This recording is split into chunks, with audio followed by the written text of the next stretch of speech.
Could it be possible for Pakistan to turn on the Islamic Republic with the troops they sent to Saudi? I mean, I think that's the point, that Pakistan did that to show the Islamic Republic that we're going to defend Saudi Arabia if it's necessary, right? I mean, they did that exactly when the Islamic Republic arrived in Pakistan, and I think that was probably not a coincidence. And yeah, it is possible. I mean, Pakistan's army has no chill. Like for example, the Islamic Republic has bombed um, into the Kurdistan region of Iraq many, many times, and Iraq never responded, right? And then the Islamic Republic threw some missiles into Pakistan because there were some, people that they wanted to kill in Pakistan, and Pakistan immediately started responding to the Islamic Republic with missiles. So they were like, I think it was right the day after. Like I think it was within a couple of hours. Like you bomb us, we bomb you. Right? I mean, this is, and Pakistan and the Islamic Republic are not against each other. Like they're not enemies.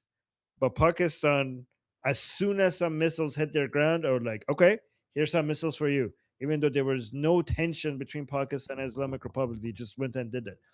So I think, given their record, and given that they have a pact, their security agreement with Saudi Arabia, that an attack on one of them is like a NATO like security agreement, that an attack on one of them is an attack on the other one. This is, by the way, Saudi Arabia's way of having nuclear weapons, because Pakistan has nuclear weapons, and now they have to use it against, and like, yeah, well, but they are, Pakistan was just reminding the Islamic Republic that, remember that we are actually, we are going to defend Saudi Arabia if you attack Saudi Arabia. I mean, the prime minister, so the head of the military, the Munir guy in Pakistan, he's very close to the Americans. He's very pro-American.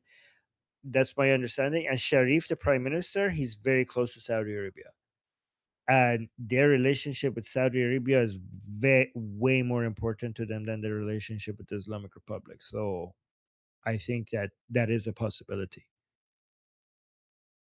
Oh, Pakistan cares about China a lot. No, Pakistan's relationship with China is very, very close, and they care about that relationship a lot. Okay, Oh, Amberly is oh, next. one more point. China came out and said that we didn't give any weapons to the Islamic Republic because there was some information that the Islamic Republic got some new, I don't know what did they got, some air defense from the Chinese, and the Chinese didn't respond at the beginning. But then, as soon as the ceasefire and the negotiations failed in Islamabad, then China came out and said that's fake news. We didn't give air defense. I don't know why they waited. Like, I don't know if that's a coincidence, but after JD Vance announced that the negotiations failed in Islamabad, China came out and said that's fake news. We didn't give anything to the Islamic Republic. Go ahead. Okay, who's next? Brandon? Yeah, yeah, I'm here. I'm just in the There we background. go. Ah, I was just listening. I was I'll be like locked in, man. I was like, I was talking to Armin last time. I'm here. I'm happy to see what's going on. The thing is, and I'm an American citizen. I live in America. The thing is, we have a lot of delusional people that, we're so privileged in my country.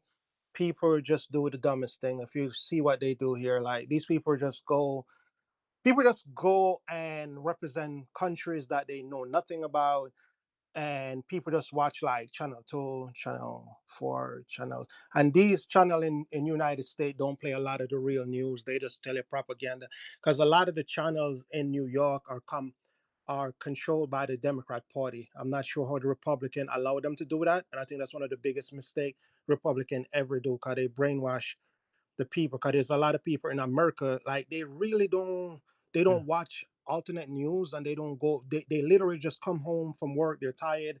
Some of them check their kids' homework. They get food, and then they just put it on channel 4, or they put it on channel Do you 2. have, And some people, so what's the question? the What's your question question?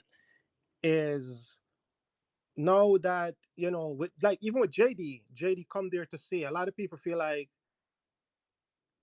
the people that Trump was sending to make peace, they're not really trying to make peace. So that's why they send JD saying, "Oh, make JD go over there. I guarantee we're gonna get a. They're gonna sign off if JD go."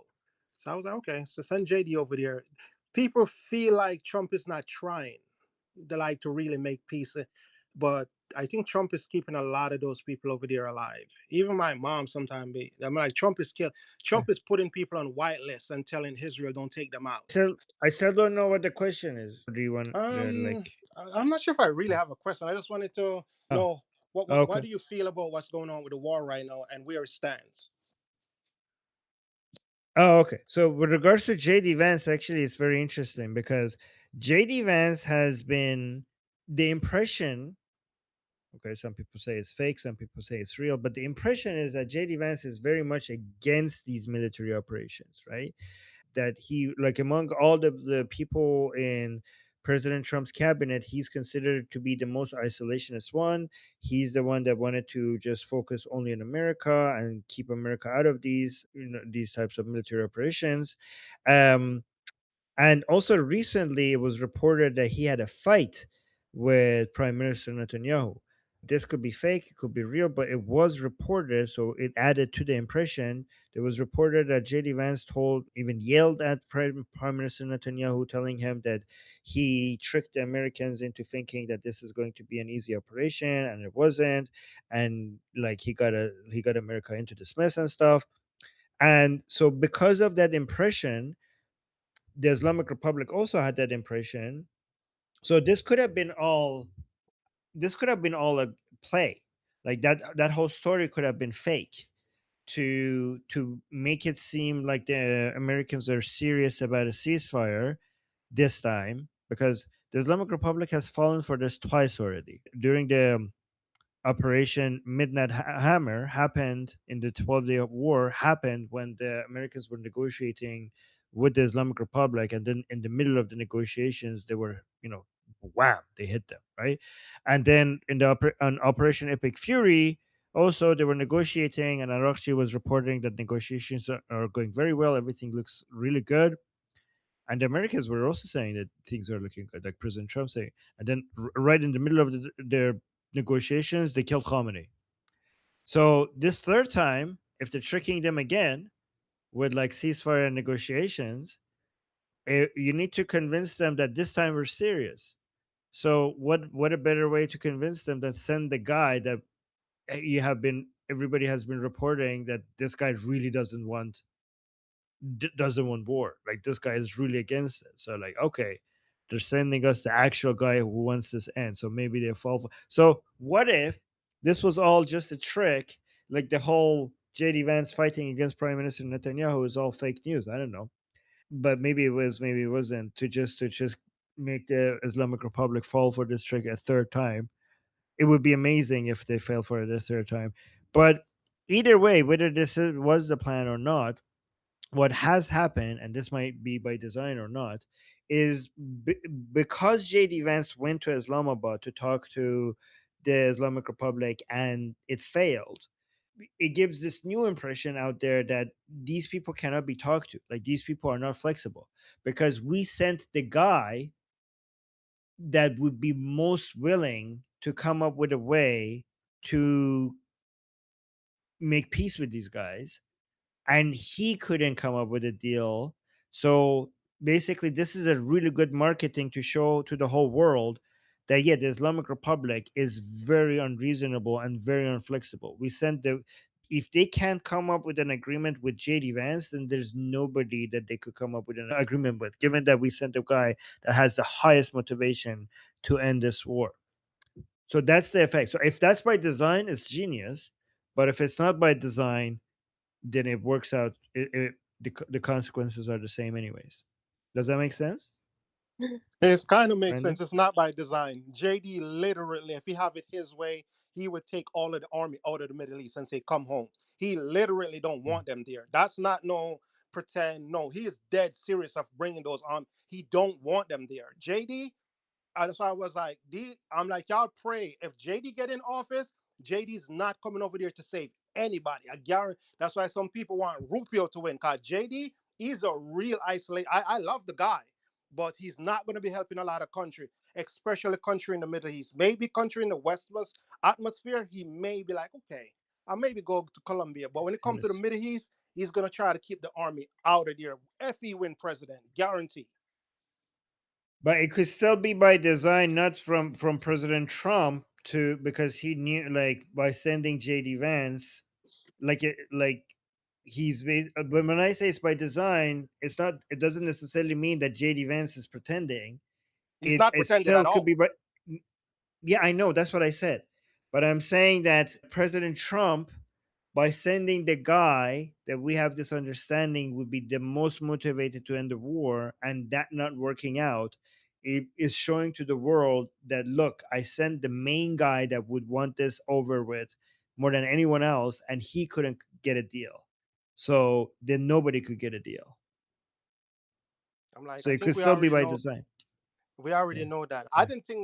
I didn't know it would just last a day. I thought it would have lost a few days, but just a day. Yeah. I was surprised. Yeah, so that's how, because they're so unflexible, right? Because I mean, we predicted this. We predicted this. We told them, like, guys, the Islamic Republic is not going to move an inch when it comes to the enriched uranium, and the Americans are not going to move an inch on that either. On everything else, they're flexible. Both sides are flexible on everything else. But on the enriched uranium, both sides are completely unflexible. So that's why it's not going to work out. I mean, it was obvious that it's not going to work out, and I think it became obvious to JD Vance. Like, well, if they're not going to move on that, then what's the point of wasting our time here? You see, that's one of the reason I would like the Iranian people at large to hopefully overthrow these people before President Trump pulled those people out of the Middle East. And hopefully Israel probably going to help, but I'm not sure when America pull out, how much Israel is going to willing to continue to help the Iranian people at large to continue to fight and do the operation. But I know when Trump is there, they could carry out bigger operation and try to get more done and hopefully save life. That's why I like to see Right.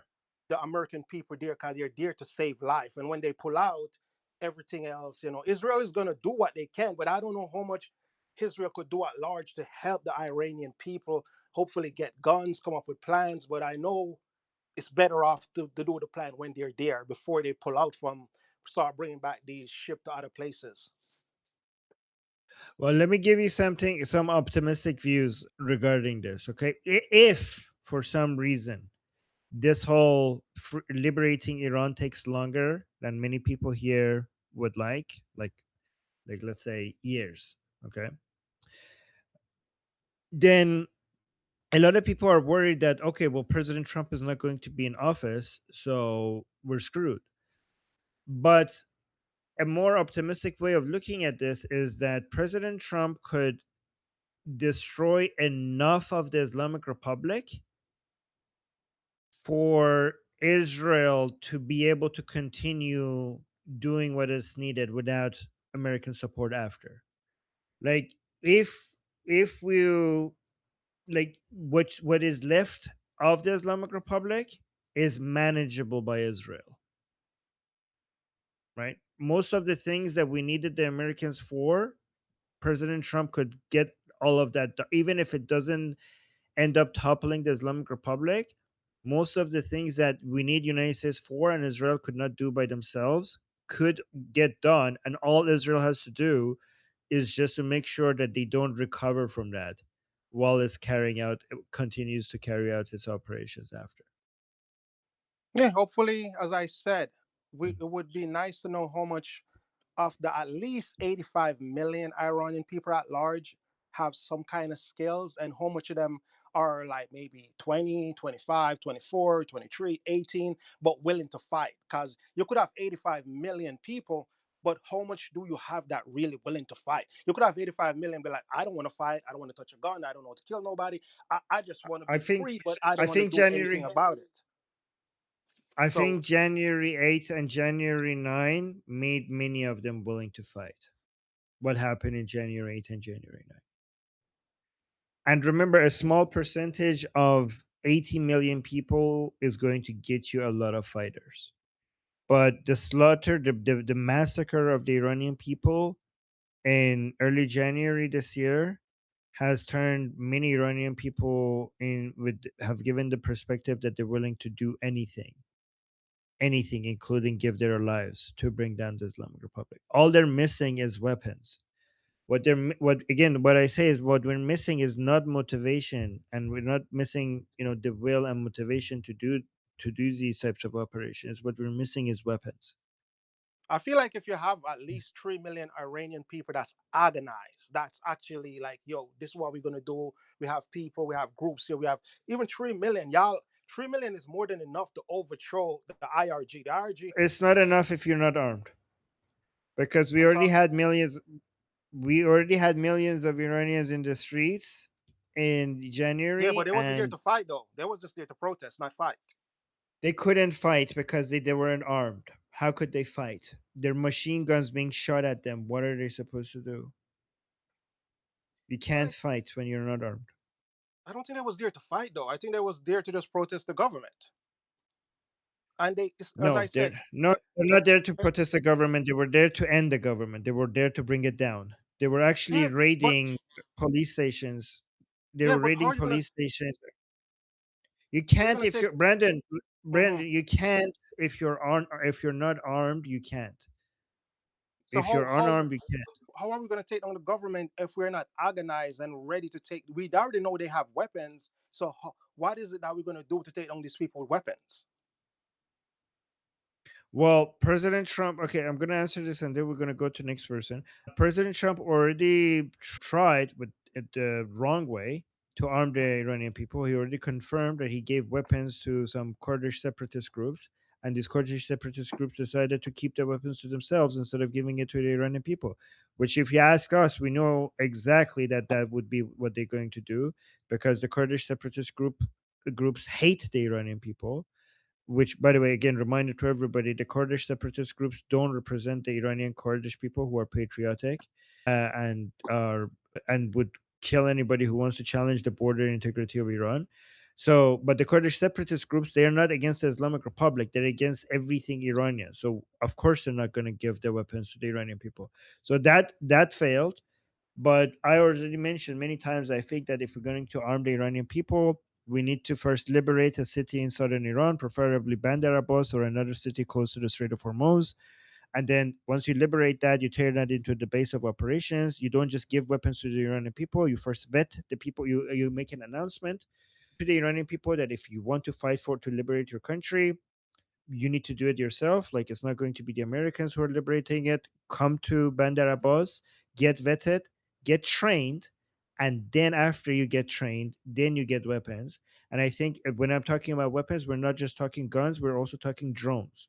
And I think one thing that we could do here is we could bring the Ukrainian soldiers to train the Iranian people on how to use drone technology, because we already have a precedent for that. We saw in Ukrainian soldiers in Syria for a couple of months. They were training the opposition on how to use drones, and that was very, very effective when it came to toppling Assad.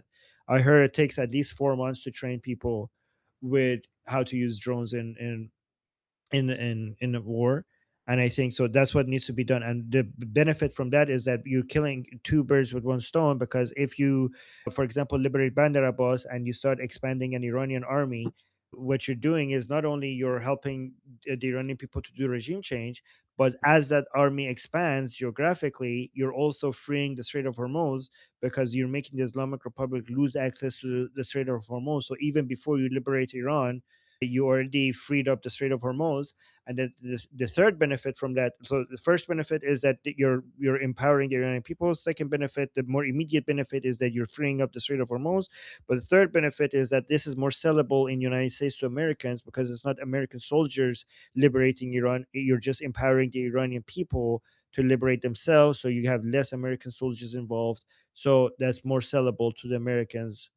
More Americans could get behind empowering the Iranian people to liberate themselves rather than having Americans boots on the ground. Praying for the nation, man. Y'all need to be free. They have to be free.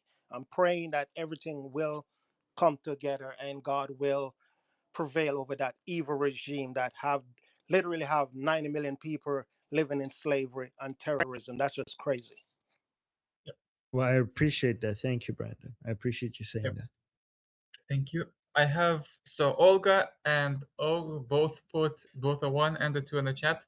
I'm not sure if you guys want to respond or do a new topic. If you're responding, then please on topic and 30 seconds. Olga first, then Ov. Thank you. I just wanted to mention that sometimes it inflects from your speech, from people's talking here, that Israel is some shadow force in this war. No, guys, Israel Air Force is the one which dominated the sky over Iran and opened the possibility to make this war, and also direct targeted unaliving of Iranian IRCG leaders as well.